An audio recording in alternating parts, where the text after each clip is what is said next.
Hello students, welcome to the web classes. आज हम वापस देखने वाले हैं accounts chapter number 6। The name of chapter is retirement oblique death of a partner for the 12th standard English medium commerce. This is lecture number 4 for this chapter. Today we are going to attempt some number 7। So without wasting any further time, let's read it. Vijay, Lakshmi and Siddhi are partners sharing profit and loss in the ratio of 5:3:2. Siddhi retired on 1/4/16. Terms of retirement are as under. New P&L sharing ratio of Vijay and Lakshmi is 2:3. So old ratio is given and the new ratio is given. So can we find the sacrifice ratio? Yes, we can. Just a second.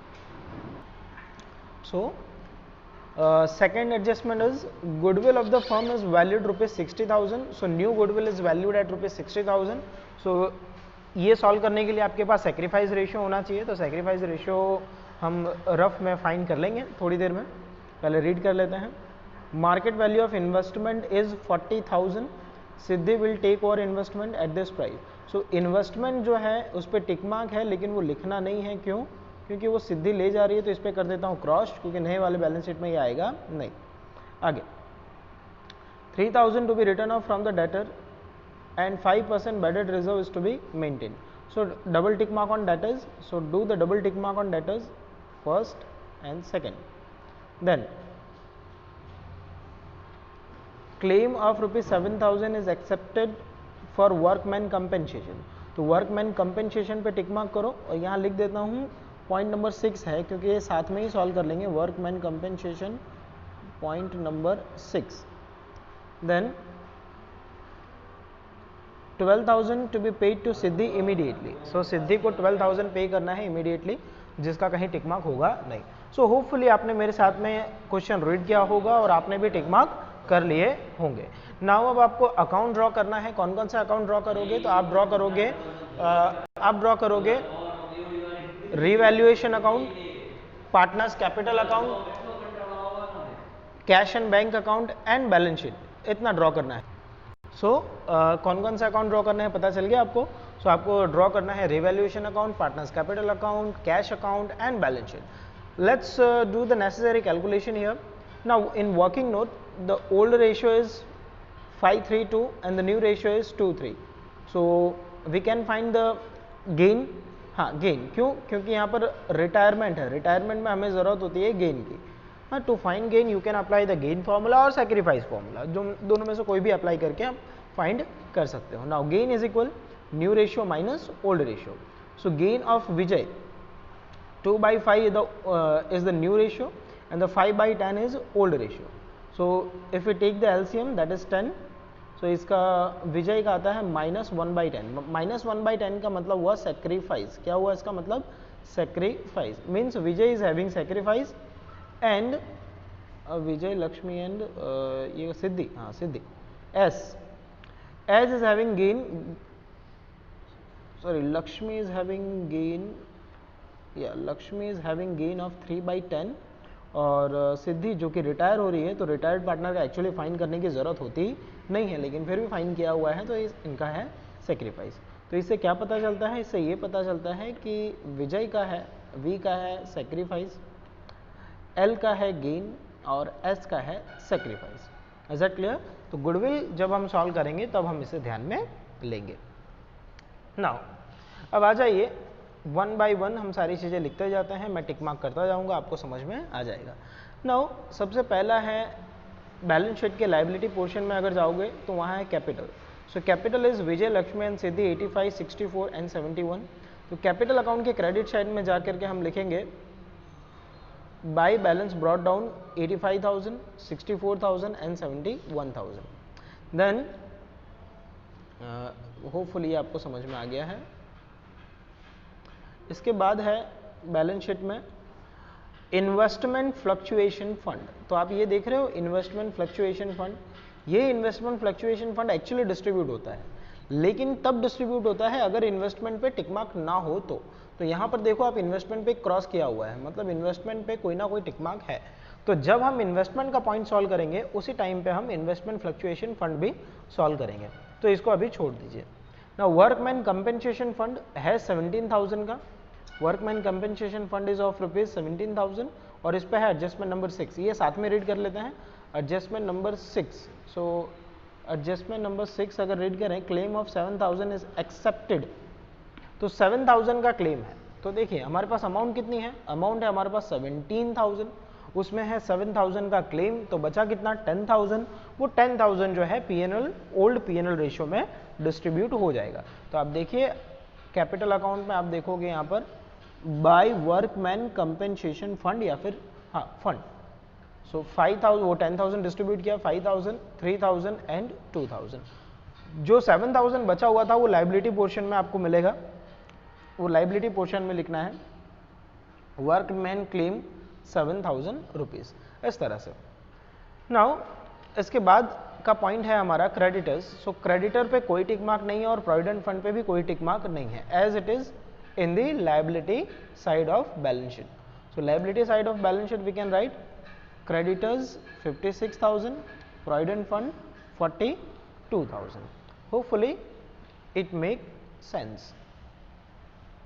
Now come to the asset side. Asset side में land and building और machine, land building machine और stock पे कोई tick mark नहीं है, as it is. Asset side में आप देख लीजिए लिखा हुआ होगा land and building, see land and building 1,30,000, machinery 70,000 and stock 35,000। I think there is a tick mark on stock, market value of stock, yeah, point number 7. So point number 7 is the tick mark on stock. Value of stock is shown in the book 1,000 more than its cost. It is to be recorded at cost. So stock पे tick mark है तो हम stock को inner column में लिखेंगे, जो कि inner column में बैलेंस शीट में लिखा हुआ है। Clear? So you can see the stock is in the inner column. आगे चलें तो उसके बाद है डेटर्स। देखो इन्वेस्टमेंट जो है वो तो लिखने की ज़रूरत नहीं है क्योंकि उस पर ऑलरेडी मैंने क्रॉस किया हुआ है, ठीक है, because that is taken over by the partner. Now after stock the debtors and cash. तो डेटर्स कैश तो आ जाएगा कैश अकाउंट में डेबिट साइड में, ये रहा cash to balance brought down 36,000 और डेटर्स हम लिखेंगे बैलेंस शीट के इनर कॉलम में debtors account 23,000 in the inner column.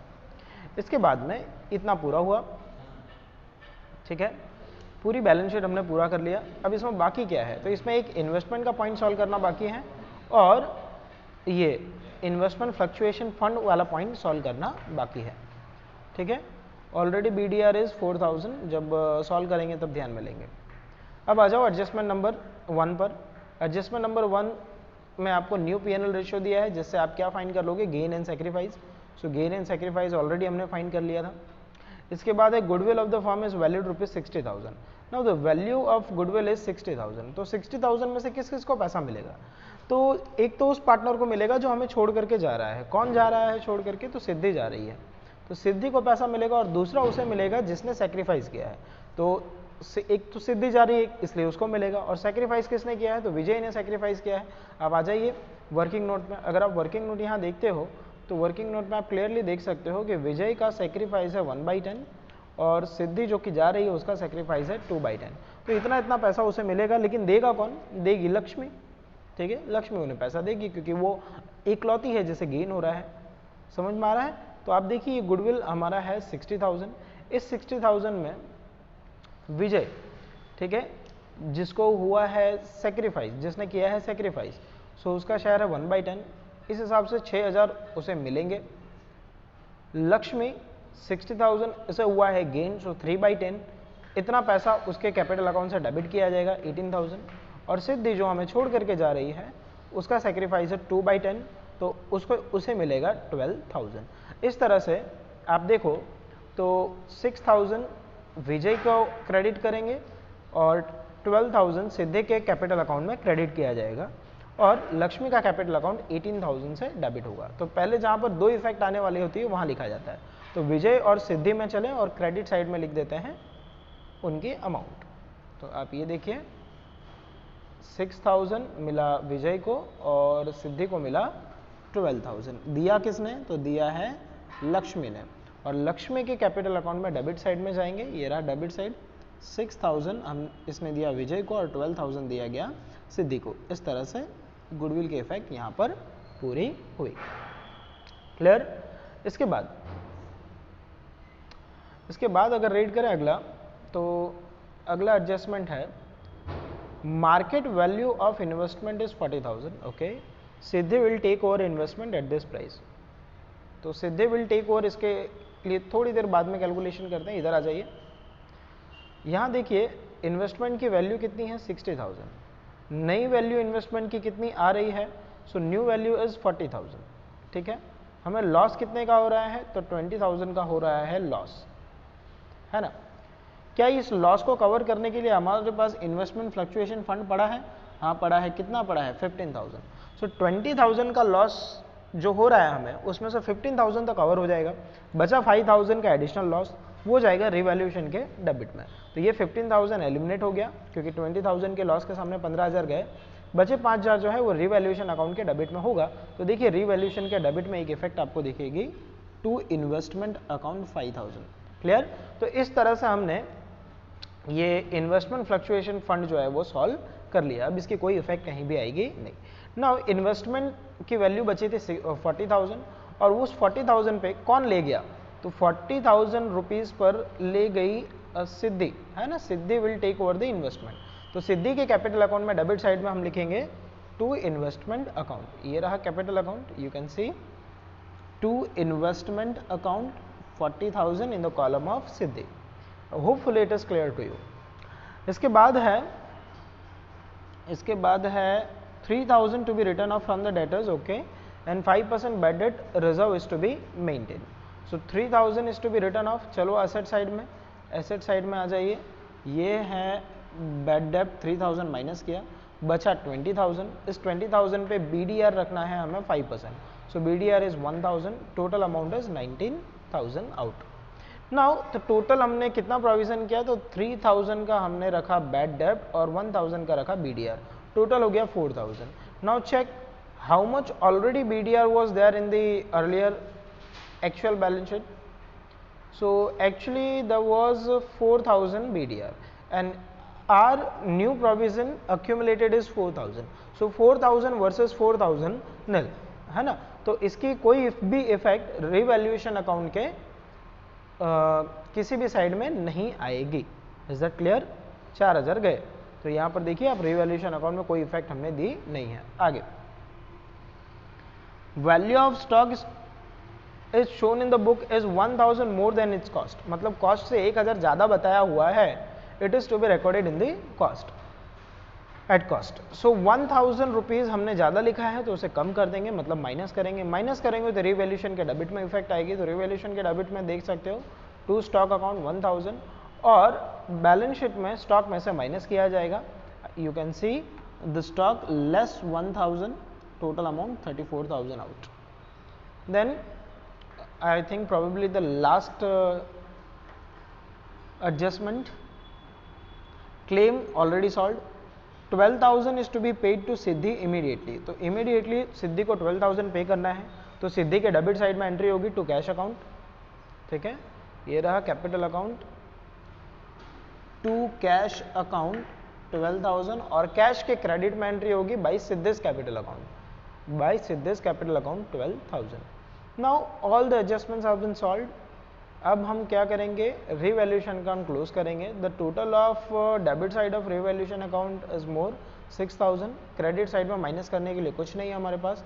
6,000 would be distributed in the ratio of 5:3:2, so 3,000, 1,800 and 1,200 that is to be written in the debit side of capital account. So come to the debit side of capital account, you can see here revaluation to revaluation account 3,000, 1,800 and 1,200। सबसे पहले कौन सा account close होता है, तो जो partner हमें छोड़ के जा रहा होता है उसका कैपिटल अकाउंट सबसे पहले क्लोज होता है। तो कौन जा रहा है, तो सिद्धि जा रही है, तो सिद्धि का अकाउंट हम क्लोज करेंगे। तो सिद्धि का इस साइड का टोटल है 85,000, इसमें से इतना माइनस कर दो तो बचता है 31,800। ये 31,800 हम रखेंगे एज अ लोन। तो बैलेंस शीट में आइए और बैलेंस शीट में देखिए क्या 31,800 एज अ लोन है। यस, सबसे लास्ट में नीचे लिखा हुआ है सिद्धीज लोन 31,800 लिखा हुआ है। इसके बाद बाकी का अकाउंट आप क्लोज करोगे, तो इनका अकाउंट अगर आप क्लोज करते हो, जैसे क्लोज करते हैं हम अकाउंट बाकी, वैसे ही तो बैलेंस कैरी फॉरवर्ड आपका निकल के आता है 93,000 एंड 47,200। सो बैलेंस शीट में कैपिटल साइड में लाइबिलिटी साइड में as a heading of capital Vijay and Lakshmi 93,000 and 47,200, total it became 1,40,200. Now do the total of both the side, it must be equal, and the total is 2,77,000 and 2,77,000. So hopefully it is clear to you. तो इस सम की practice भी आपको 2 बार करनी है, और जो sums हो चुके हैं उनकी प्रैक्टिस भी 2-3 बार करते रहना है। तो आज के लिए इतना ही, बाय बाय, थैंक यू।